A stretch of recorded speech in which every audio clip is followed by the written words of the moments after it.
Another problem with heaven is the fact that if heaven is a reward for the good or for people who believe, then what happens to people who you love but did not believe in God or who weren't necessarily good according to God's law?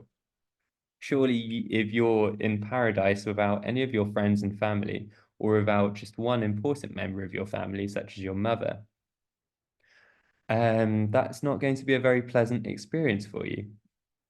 So William Lane Craig raises the possibility that God could obliterate from the minds of the redeemed any knowledge of lost persons so that they experience no pangs of remorse for them.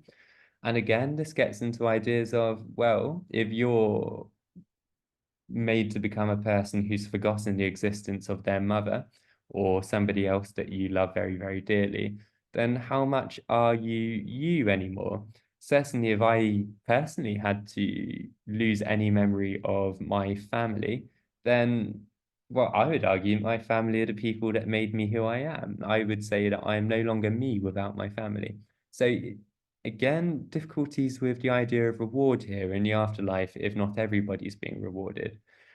Jonathan Edwards, another Christian thinker, went down quite a more extreme route, um, saying that how will you bear to see your parents who in this life had so dear an affection for you, now without any love for you?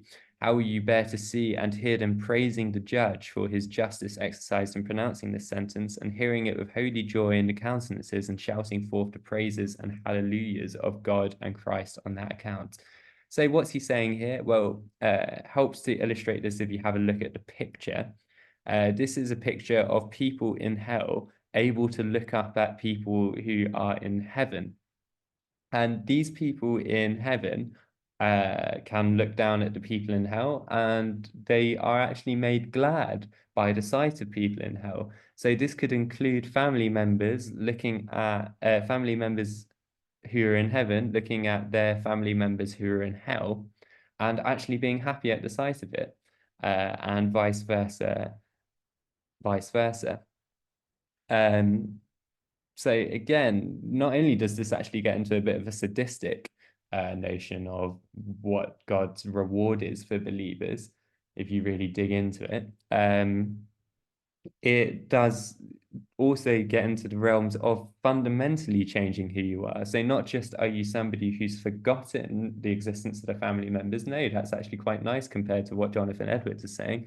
Jonathan Edwards is saying that you become a person who would be happy at the sight of their family members being excluded from paradise.